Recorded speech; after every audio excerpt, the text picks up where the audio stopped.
Hey everybody, and welcome back to a new BUGBOY devlog. The plan was to release a new devlog every month, but well, it's been quite a bit longer than that. I got COVID, I had a funeral, but on a lighter note I also got some new baby pets, so feel free to worship them in the comments. Despite these things, I did get some development done, so without further ado, let's get into it. And here we are, back into the wonderful world of BUGBOY. Let's get a little reminder of how the game starts out, shall we? When you spawn into your cozy little bedroom and head downstairs, you're welcomed by Dad. And then as you venture out into the fields, there is Dad. Receiving your first bug on your epic quest? Dad. Much like on my first date in high school, there was just entirely too much Dad. So the first order of business was to create a new NPC. Drum roll please.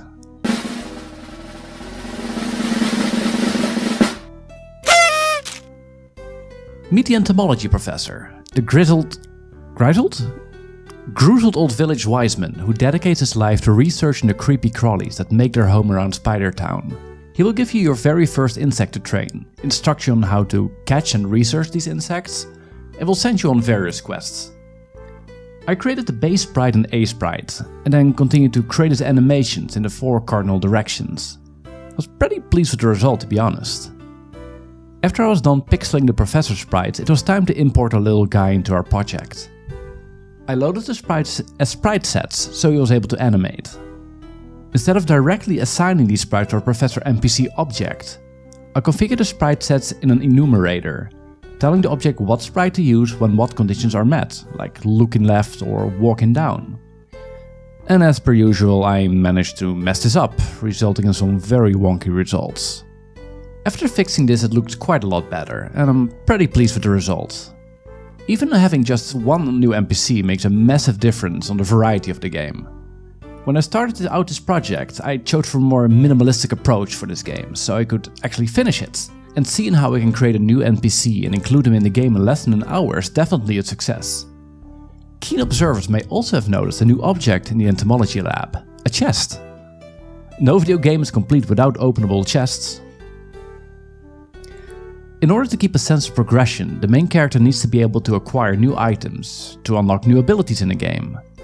I really don't like the approach of automatically handing the player new items as they progress through the game, and I want to reward exploration, ingenuity and puzzle solving instead.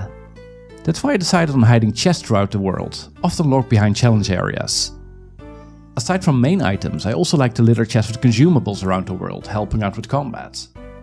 I feel this works really well in games like the Pokemon games. The sprite came together rather quickly and honestly I'm rather proud of it. Sure, it's a pretty basic chest, but just let me be proud of myself once, okay? I imported the sprite and created a new chest object in Gamemaker Studio 2. How about we look at the code together? The object is initialized with a boolean value that indicates whether the chest is opened or closed. A boolean value simply means it can be true or false. 1 or 2 or whatever. When a player presses the interaction button, it spawns a force field that detects whether it collides with an interactable object. By having the chest inherit from the interactable parents, it can execute the code when we press a button when in range.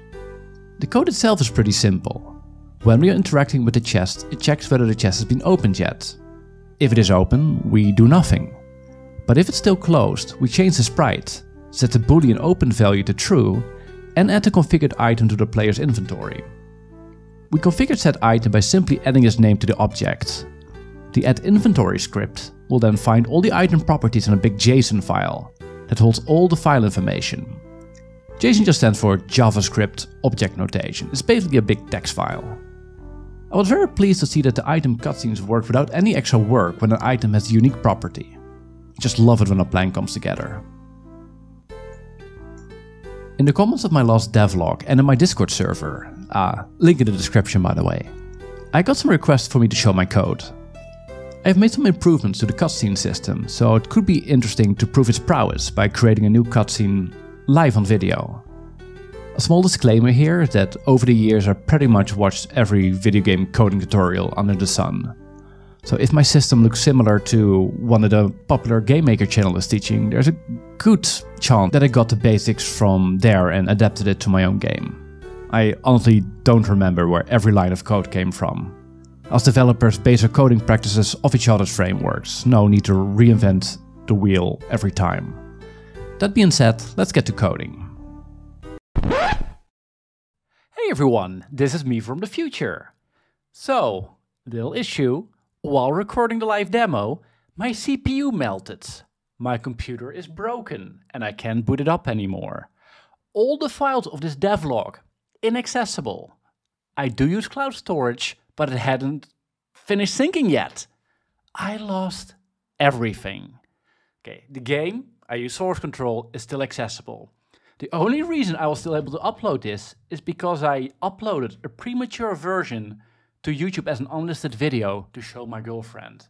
So I'm frantically trying to edit over this unfinished version that's just already rendered as a video. So if this video seems kind of ad hoc, kind of messy, I apologize. I don't know what to do with this. I had already finished recording the ending, so let's cut back to past me. So many hopes in his eye. So yeah, the footage from the live demo lost. I apologize. Nothing we can do about it. Let's just keep on going. And that's all that I have to show for today. Development's picking up again after a slow period, and I hope to have the next devlog out in 3 or 4 weeks. To the person in my Discord server who wanted to see a time-lapse of me creating a new sprite, sorry I didn't make it into this video, but I'll be sure to include it into the next. If you have any suggestions on what you want to see in the next devlog, please let me know in the comments below. If you liked this video, consider liking and subscribing, and feel free to join the BUGBOY Discord channel to join the community. Till next time everybody.